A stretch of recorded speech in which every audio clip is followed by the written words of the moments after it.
आज घर से निकला था सिलेंडर भरवाने के बहाने और रास्ते में जिंदगी का या कह लो इस देश की सच्चाई मिली। मुझे ज़्यादा दूर जाने की ज़रूरत नहीं पड़ी।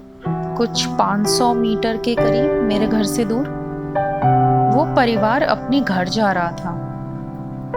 सर पर झोले और बोरी में सामान, गोद में बच्चा और पीठ पर बूढ़ी माँ।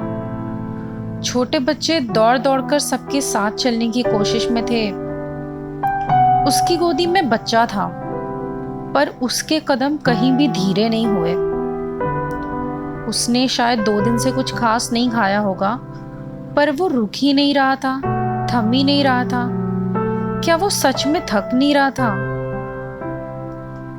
थोड़ी दूर और आगे बढ़ा मैं, ये समझने के लिए कि ये हो क्या रहा है आखिर। मेरा देश रास्ते पर क्यों है, जबकि अभी तो लॉकडाउन है ना, सबको तो घर में होना था। आगे मुझे एक लंबी सी लाइन दिखी। लोग चेहरे पे थोड़ी सी उम्मीद और हाथ में बर्तन लेकर खड़े थे। ये सोच के ही मैं डर गया कि इतने ढेर सारे लोग भूखे क्यों हैं। उससे भी बड़ी बात, इतने ढेर सारे लोग भूखे कैसे हैं।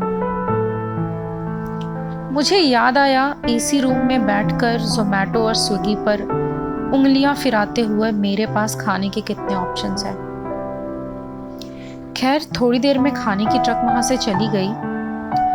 कुछ लोग उस लाइन से मुस्कुरा कर विजयी होकर निकले और कुछ लोग आंखों में आंसू और चेहरे पर हताशा। शायद आज फिर भूखा सोना था या फिर भूखा चलना था। मेरे पास थोड़े पैसे थे तो मैं बिस्किट खरीद कर ले आया, कुछ 500 पैकेट्स के करीब। मैंने जैसे ही आवाज़ दी, 5 मिनट के अंदर 500 बिस्किट के पैकेट्स लोग लूट गए। मुझे समझा ही नहीं कि ये हुआ क्या। मैं समझ तो नहीं सकता, पर मुझे वो भूख का दर्द दिख रहा था। थोड़ी दूर और आगे बढ़ा मैं। कुछ लोग घुटने के बल चल रहे थे। मैंने खुद से ये सवाल किया कि ये क्या है, लोग ऐसे क्यों चल रहे हैं। फिर समझा कि इन्हें लॉकडाउन तोड़ने की सजा मिली है। लेकिन मैं ये भी देख पा रहा था और क्लियरली सुन पा रहा था कि साहब, मेरे पास घर नहीं है, मैं अपने घर ही जाने की कोशिश कर रहा हूँ, तो प्लीज मुझे ऐसे तो मत भेजो। खैर, और आगे चला मैं।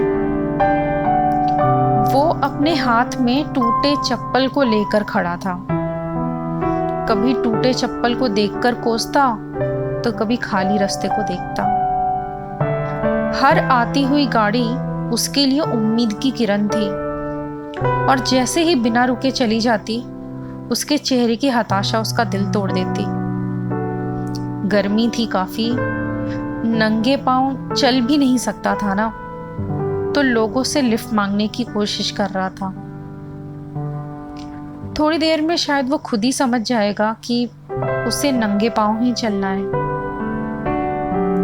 मैं तो वापस जा रहा हूँ अपने उस प्रिविलेज जिंदगी में, पर क्या वो हताश, निराश और दर्द से भरे चेहरे कभी भूल पाऊंगा? क्या इंसानियत हमें कभी माफ कर पाएगी?